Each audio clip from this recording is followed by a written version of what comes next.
అందరికీ నమస్కారం. అదేవిధంగా అందరికీ హ్యాపీ క్రిస్మస్ తెలియజేస్తూ, మరి బీసీలను గుర్తించి బడుగు బడిహీన వర్గాలు కూడా అన్ని రంగాల్లోనూ ముందుండాలని కోరుకున్న మొట్టమొదటి వ్యక్తి అన్న నందమూరి తారక రామారావు గారు. తారక రామారావు గారు పార్టీ పెట్టిన తర్వాతే తెలుగుదేశం పార్టీలో ఎక్కువగా భాగస్వామైనది బీసీలను గుర్తించిన పార్టీ తెలుగుదేశం పార్టీ. ఆనాటి నుంచి ఈనాటి వరకు కూడా బీసీలు తెలుగుదేశం ప్రభుత్వంలోనూ అదే ఎన్టీఆర్ గారి స్ఫూర్తితో మరి మాన్యశ్రీ ముఖ్యమంత్రి చంద్రబాబు నాయుడు గారికి బీసీలకు పెద్దపీట వేసిన ప్రభుత్వం ఎన్డీఏ ప్రభుత్వం అని మరొక్కసారి మీకు తెలియజేస్తూ, మరి ఇది మంచి ప్రభుత్వం అని చెప్పడానికి ఇది ఒక నిదర్శనం అని కూడా మీకు తెలియజేస్తున్నాం. మరి గత ప్రభుత్వం నా బీసీలు నా బడుగు బడిహీన వర్గాలను ఓటేయించుకుని బీసీల ద్రోహి ఎవరో మనందరికీ తెలుసు.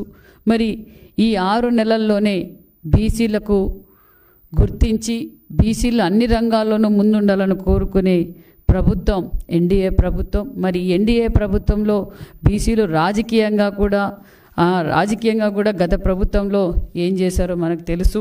నామినేటెడ్ పోస్టులు బీసీలు కేటాయించే 34% 24% తగ్గించి రాజకీయంగా బీసీలు ఎదగకూడదన్నదే గత ప్రభుత్వ లక్ష్యం.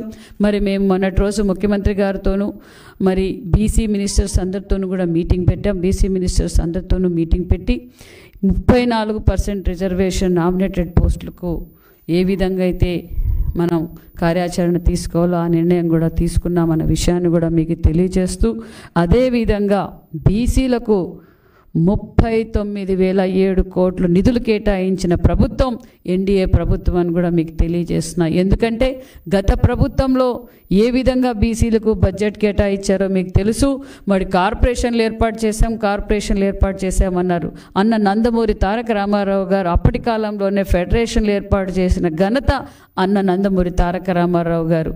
మరి గత ప్రభుత్వంలో మేము కార్పొరేషన్లు ఏర్పాటు చేశామన్నారు. మరి కార్పొరేషన్లకు కుర్చీలు లేవు, నిధులు లేవన్న విషయం మనందరికీ తెలుసు.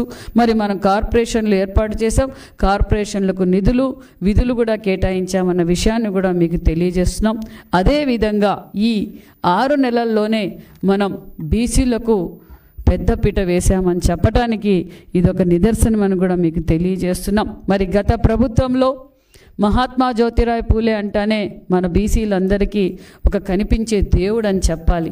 మరి మహాత్మా జ్యోతిరావు పూలే రెసిడెన్షియల్ స్కూల్స్ పరిస్థితి కావచ్చు, అదేవిధంగా బీసీ హాస్టల్స్ పరిస్థితి కూడా మన గత 5 సంవత్సరాల్లో ఏ విధంగా ఉందో మీరు చూశారు.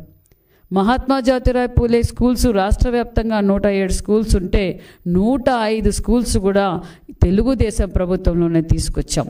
అది తీసుకురావడంతో పాటు కొన్ని చోట్ల నిధులు అంటే 14-19లో రాష్ట్రం విడిపోయి అప్పుల్లో ఉన్న మన బడుగు బడిహీన వర్గాల పిల్లలు చదువుకోవాలన్నదే ముఖ్యమంత్రి గారి లక్ష్యం. కార్పొరేట్ స్కూల్కు ధీటుగా కూడా మన స్కూల్స్ కూడా ఉండాలని ముఖ్యమంత్రి గారు స్థలం కేటాయిస్తూ నిధులు కూడా కేటాయించారు. కొన్ని చోట్ల 50-60%, 70-80% బిల్డింగులు కూడా పూర్తి అయిపోయినాయి. మరి గత ప్రభుత్వం బీసీల ప్రభుత్వం, నా బీసీలు అని చెప్పి ఓటేయించుకున్న ప్రభుత్వం మరి రంగులు మార్చుకునో పేర్లు మార్చుకునో పూర్తి చేయొచ్చు. కానీ అవి కూడా అంటే బీసీ బిడ్డలు చదువుకోవడం కూడా ఇష్టం లేదన్న విషయం మనకు క్లారిటీగా తెలుస్తుంది. మరి రివ్యూ మీటింగ్ పెట్టాం, ముఖ్యమంత్రి గారి దృష్టికి తీసుకెళ్ళాం. ముఖ్యమంత్రి గారి దృష్టికి సార్ ఇలా మీరు శాంక్షన్ చేసిన బిల్డింగ్స్ 70-80% మన ప్రభుత్వంలోనే 14-19లో అయిపోయాయి. మరి గత ప్రభుత్వం వాళ్ళ నిర్లక్ష్యంతో వాళ్ళు బీసీల బిడ్డలు చదువుకోవడం ఇష్టం లేక అవి అసంతృప్తిగా ఉన్నాయి సార్ అంటే ముఖ్యమంత్రి గారు ఇమ్మీడియట్గా ఆ స్కూల్స్ అన్నీ పూర్తి చేసి బీసీ బిడ్డలకు అన్ని విధాలుగా అనుకూలం చేయండి అని చెప్పి 85 కోట్ల నిధులు కూడా కేటాయించిన ఘనత మాన్యశ్రీ ముఖ్యమంత్రి చంద్రబాబు నాయుడు గారు. అదేవిధంగా బీసీ హాస్టల్స్ గత 5 సంవత్సరాలుగా బీసీ హాస్టల్స్ పరిస్థితి దారుణం. మినిమం మెయింటెనెన్స్ కూడా లేక పిల్లలు చాలా ఇబ్బంది పడ్డారు. కనీసం రన్నింగ్ వాటర్ లేక, వాష్రూమ్స్ లేక, లైట్లు, ఫ్యాన్లు, లీకేజీల వల్ల కూడా చాలా ఇబ్బందులు పడుతున్నారన్న విషయాన్ని ముఖ్యమంత్రి గారి దృష్టికి తీసుకెళ్తే ముఖ్యమంత్రి గారు అందుకు కూడా నిధులు కేటాయించారన్న విషయాన్ని కూడా మీకు తెలియజేస్తున్నాం. అదేవిధంగా బీసీ హాస్టల్ విద్యార్థులకు డైట్ బిల్లు కోసం బడ్జెట్ కంటే అదనంగా 45 కోట్ల రూపాయల నిధులు కూడా కేటాయించారనే విషయం తెలియజేస్తూ ఇటీవల ప్రవేశపెట్టిన బడ్జెట్లో డైట్ ఛార్జీల కోసం, అంటే గత ప్రభుత్వం డైట్ బిల్లులు కూడా పెండింగ్ పెట్టిపోయింది, పిల్లలు భోంచే డైట్ బిల్లులు కూడా పెండింగ్ పెట్టిపోవడంతో దాన్ని కూడా పూర్తి చేసి మళ్ళీ 135 కోట్ల నిధులు కూడా 135 కోట్లు చెల్లించాం. ఇప్పుడు అదనంగా 45 కోట్ల 52 లక్షలు ఇవ్వడానికి కూడా ముఖ్యమంత్రి చంద్రబాబు నాయుడు గారు ఆమోదించారనే విషయాన్ని కూడా తెలియజేస్తూ గతంలో కాస్మెటిక్ ఛార్జీలు అదేవిధంగా బడ్జెట్లో 11 కోట్లు కేటాయించగా అదనంగా 21 కోట్ల 60 లక్షల రూపాయలు కూడా మంజూరు చేసినట్లు కూడా ఈ విషయాన్ని మీకు తెలియజేస్తున్నాం. మరి గతంలో ట్యూటర్లు లేక వాళ్లకు జీతాలు ఇవ్వక ఈ విద్యార్థులు ఒక పక్క ట్యూటర్లు ఇబ్బంది పడుతున్న విషయాన్ని ముఖ్యమంత్రి గారి దృష్టికి తీసుకెళ్ళాం. అందుకు కూడా ముఖ్యమంత్రి గారు అదనంగా 3 కోట్ల 20 లక్షల రూపాయల నిధులు కూడా కేటాయించారనే విషయం కూడా మీకు తెలియజేస్తున్నాం. అంతేకాకుండా గత బడ్జెట్ కంటే అదనంగా 155.32 కోట్లు చెల్లిస్తూ సీఎం గారు నిర్ణయం తీసుకున్నారు. అదేవిధంగా బీసీ బడుగు బడిగిన వర్గాల పిల్లలు చదువుకోవాలన్న ముఖ్య ఉద్దేశం.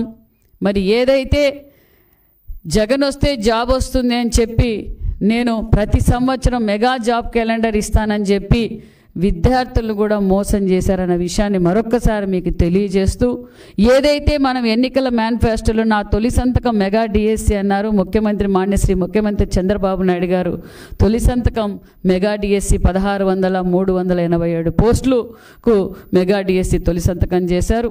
అదే బీసీ వెల్ఫేర్ తరఫున కూడా 13 జిల్లా హెడ్ క్వార్టర్స్లో మెగా డిఎస్సి కోచింగ్ పెడతాం సార్ అంటే, కాదమ్మా 26 జిల్లాల్లో కూడా మెగా డిఎస్ఏ పెట్టండి అని ముఖ్యమంత్రి గారు ఆదేశించారు. అదేవిధంగా 26 జిల్లాల్లోనూ మెగా డిఎస్సి కోచింగ్ సెంటర్ కూడా జరుగుతూ ఉందన్న విషయాన్ని కూడా తెలియజేస్తున్నాం. అంటే సుమారుగా 6,000 మంది విద్యార్థులు డిఎస్సి కోచింగ్ తీసుకుంటున్నారు బీసీ వెల్ఫేర్ తరఫున.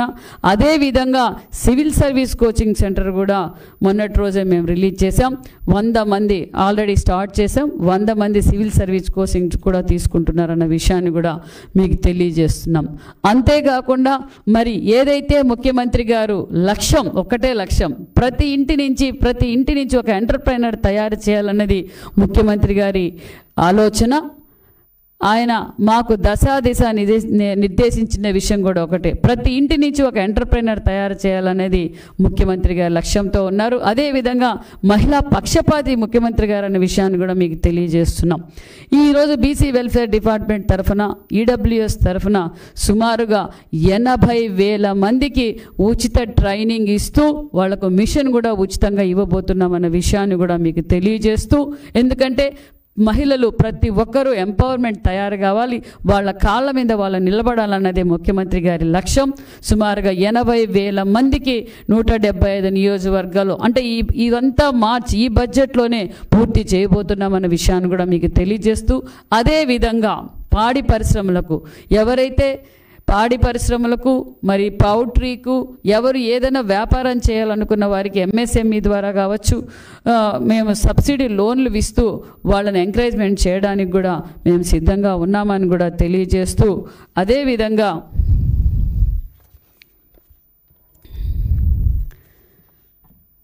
మరి ఈరోజు రాష్ట్ర వ్యాప్తంగా బీసీలు 50% కలిగిన అర్ధ భాగం కలిగిన బీసీలకు గత ప్రభుత్వంలో 14-19లో బీసీలకు బీసీ భవన్లు ఏర్పాటు చేయడానికి ముఖ్యమంత్రి గారు స్థలం కేటాయించి 2 కోట్ల నిధులు కూడా కేటాయించారు. మరి రంగుల రెడ్డి గారి ప్రభుత్వం వచ్చిన తర్వాత ఆ బీసీ భవన్లు ఎక్కడికక్కడ ఆగిపోయినాయి. ముఖ్యమంత్రి గారి దృష్టికి తీసుకెళ్ళాం. ముఖ్యమంత్రి గారు కూడా బీసీ భవన్లు ఏదైతే మధ్యలో ఆగిపోయాయో, అంటే 60-70% ఆగిపోయిన బీసీ భవన్లన్నీ పూర్తి చేయండి, మిగతా జిల్లాల్లో ఉన్న బీసీ భవన్లకు స్థలం కేటాయించి మరి సంవత్సరం బీసీ భవన్లు కూడా పూర్తి చేయండి అని కూడా ముఖ్యమంత్రి గారు ఆదేశించారన్న విషయాన్ని కూడా మీకు తెలియజేస్తూ, అదేవిధంగా కాపు భవన్లు కూడా గత ప్రభుత్వంలో ఆపేశారు. అవి కూడా పూర్తి చేయమని ముఖ్యమంత్రి గారు దానికి కూడా 5,41,00,00,000 నిడుదలు కూడా కేటాయించినట్లు కూడా తెలియజేస్తున్నాం.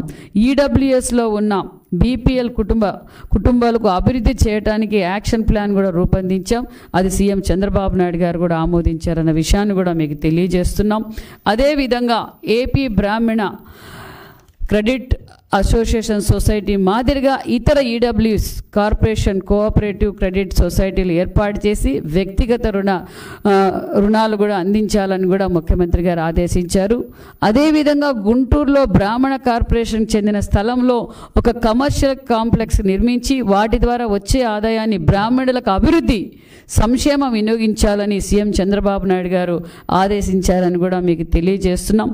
అదేవిధంగా 1000 జెనరిక్ మెడికల్ షాపులు కూడా మేము దగ్గరలో లాంచ్ చేస్తున్నాం. ఏదైతే విద్యార్థులు బీఫార్మసీ చదువుకున్న విద్యార్థులకు ట్రైనింగ్ ఇచ్చి వాళ్లకు స్వయం ఉపాధి కింద, అంటే వాళ్ళ కాళ్ళ మీద వాళ్ళు నిలబడాలి కాబట్టి ఆ విధంగా కూడా 1000 ఈ జెనరిక్ మెడికల్ షాపులు కూడా మేము విడుదల చేస్తున్నామన్న విషయాన్ని కూడా తెలియజేస్తూ, పౌల్ట్రీ ఫామ్లు, షీప్ ఫార్మ్లు మరియు బీసీలకు కోసం ఎవరైతే ఇంట్రెస్ట్ ఉన్న వాళ్లకు ట్రైనింగ్ ఇచ్చి వాళ్ళకి సబ్సిడీ లోన్లు ఇచ్చి అన్ని విధాలుగా ఆదుకుంటున్నామన్న విషయాన్ని కూడా మీకు తెలియజేస్తూ, మరి ఇదే విధంగా ప్రతి కుటుంబం నుంచి కూడా ఒక వ్యాపారవేత్తను తయారు చేయాలన్నదే ముఖ్యమంత్రి గారి లక్ష్యం.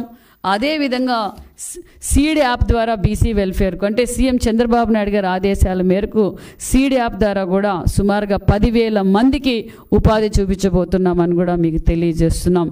రాష్ట్రంలో తొలి విడతగా బీసీ ఈడబ్ల్యూఎస్ చెందిన 10,000 మందికి వ్యాపారవేత్తలుగా తయారు చేయాలి. అంటే ఇది 80,000 మందికి మహిళలకు, ఒక పక్క బీసీ వెల్ఫేర్ తరఫున పౌల్ట్రీ మరియు sheep farms, generic medical stores, వాళ్ళు ఇంకా ఏదైనా ఫుడ్ ప్రాసెస్ యూనిట్స్ పెట్టుకుంటామన్న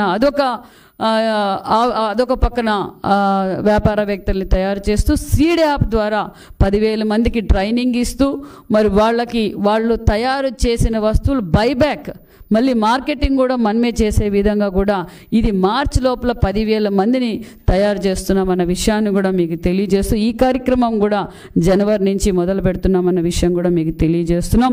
ఇప్పటికే సీప్ చైర్మన్ దీపక్ రెడ్డి గారితో కూడా మేము డిస్కస్ చేసాం. అదేవిధంగా సెంచురియన్ యూనివర్సిటీ వారి దగ్గర కూడా వాళ్ళ సూచనలు సలహాలు కూడా తీసుకున్నామన్న విషయాన్ని తెలియజేస్తూ, ఇది ఒక స్థానిక సంస్థల రిజర్వేషన్ చెప్పాను.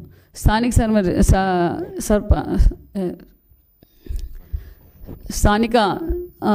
సర్పంచ్ ఎన్నికల గురించి కూడా మేము చర్చించాం.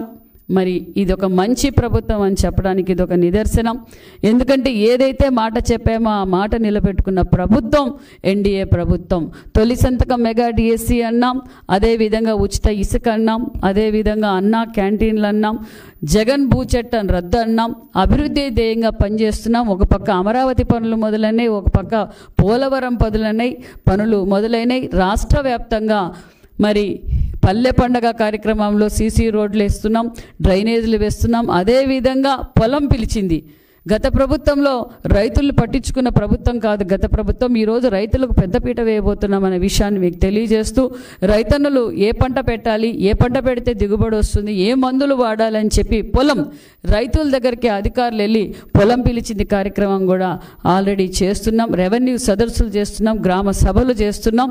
ప్రజలు కూడా మా దగ్గరకు వచ్చి ఇది మంచి ప్రభుత్వం అనే విషయాన్ని కూడా మాకు తెలియజేస్తూ, మరి ఎన్నో పరిశ్రమలు కూడా ఏదైతే గత ప్రభుత్వంలో తరలిపోయిన పరిశ్రమలు కూడా మళ్ళీ ఈ పరిశ్రమలు రాబోతున్నాయి. ఏదైతే మా యువగళం అధినేత నారా లోకేష్ గారు 20 లక్షల ఉద్యోగాలు ఇస్తామన్నామో ఆ ప్రణాళికలో మేమంతా చేస్తున్నామన్న విషయాన్ని కూడా తెలియజేస్తూ, మరి నాకు ఈ అవకాశం కల్పించిన మీ అందరికీ నమస్కారం తెలియజేసుకుంటూ మరొకసారి హ్యాపీ క్రిస్మస్.